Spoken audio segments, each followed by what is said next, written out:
सर्व स्वामी भक्तांना नमस्कार. आपला आजचा दिवस स्वामी कृपेने सुख समाधानाने जावोत आणि तुमच्या सर्व इच्छा आकांक्षा स्वामी कृपेने पूर्ण होत ही स्वामीचरणी प्रार्थना.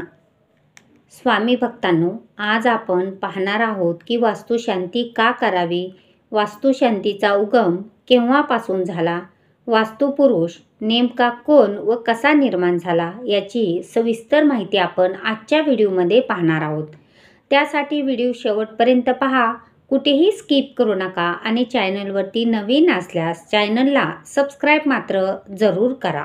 स्वामी भक्तांनो, प्रत्येक मानवाच्या 3 मूलभूत गरजा आहेत: अन्न, वस्त्र व निवारा. या गरजा भागवण्यासाठी माणूस दिवस रात्र कष्ट करत असतो. त्यातही निवारा म्हणजे वास्तू उभी करण्यासाठी लाखो रुपयापासून ते करोडो रुपये खर्च होतात. एवढा खर्च केलेली वास्तू चिरंजीवी राहावी असे प्रत्येकाला वाटणे साहजिकच आहे. मग ही वास्तू चिरंजीवी होण्यासाठी काय करावे, तर याचे उत्तर आहे वास्तुशांती. वास्तुशांतीचा उगम रामायण काळापासून आहे. जेव्हा श्रीराम वनवासाला गेले तेव्हा त्यांनी राहण्यासाठी कुटी उभारली. तेव्हा त्यांनी लक्ष्मणाला सांगितले की या कुटीची वास्तू शांत कर. तेव्हा लक्ष्मणाने बाजूच्या नगरामधून ऋषीमुनींना आणून वास्तू शांत केली आणि त्यानंतरच श्रीराम त्या कुटीत राहायला गेले. ज्याला आपण वास्तुपुरुष म्हणून पूजा करतो तो नेमका कोण व कसा निर्माण झाला हे आधी समजून घेऊया. एकदा महादेव व अंधकासूर यांच्यात युद्ध चालू असताना महादेवाचे 2 घर्मबिंदू जमिनीवर पडले.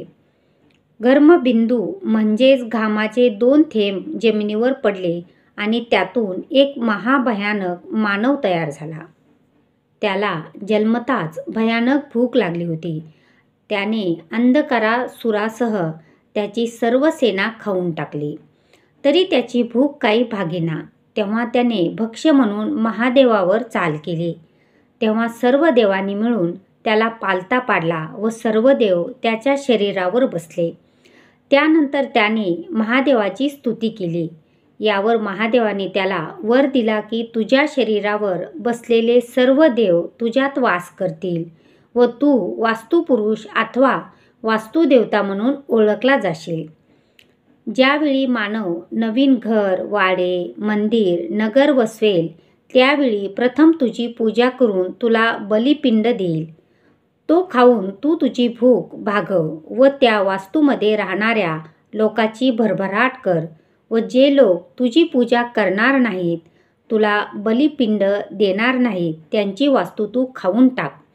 अशा रीतीने वास्तुपुरुष पूजनाची सुरुवात झाली. वास्तुशांत का करायची ते पहा. वास्तू तयार झाल्यावर प्रत्येक अणुरेणूवर केलेली वैद्यकीय प्रक्रिया म्हणजेच वास्तुशांती. जेव्हा वास्तू निर्माण क्रिया चालू होते त्यावेळी भूमी खांदली जाते, तुडवली जाते, कोपली जाते. त्यावेळी जे दोष निर्माण होतात ना, तसेच हे कार्य करताना अनेक कृमी, कीटक, प्राणी यांची हत्या होते.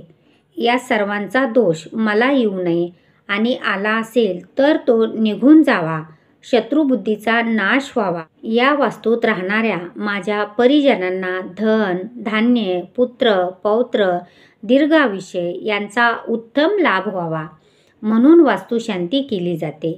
वास्तुशांती केल्याने वातावरणाची शुद्धी होते, करणाऱ्याच्या मनाची व देहाची शुद्धी होते. म्हणून तुम्हा सर्वांना विनंती आहे की वास्तू निर्माण झाल्यावर इंटेरियरसाठी व अन्य कारणाने जी काही तोडफोड करायची असेल ना, ती वास्तुशांतीच्या अगोदर करून घ्या. वास्तुशांती झाल्यावर असे काही प्रकार केल्यास वास्तुभंग तयार होतो व लाखो रुपये मोजलेल्या वास्तूत तुम्हाला सुख लाभत नाही आणि यावर उपाय म्हणजे परत वास्तुशांती करावी लागते. स्वामी भक्तांनो, तुम्ही सुद्धा तुमच्या नवीन घराची वास्तुशांती जरूर करावी, जेणेकरून तुम्हाला तुमच्या नवीन घरात सुख, समाधान, शांती लाभेल आणि ग्रहदोष लागणार नाहीत. स्वामी भक्तांनो, तुम्हाला ही माहिती कशी वाटली कमेंट बॉक्समध्ये नक्की सांगा. व्हिडिओ आवडल्यास लाईक करा. चॅनलवरती नवीन असल्यास चॅनलला सबस्क्राईब मात्र जरूर करा आणि कमेंट बॉक्समध्ये फक्त श्री स्वामी समर्थ लिहा. तुमची एक कमेंट आम्हाला प्रोत्साहित करत असते. श्री स्वामी समर्थ.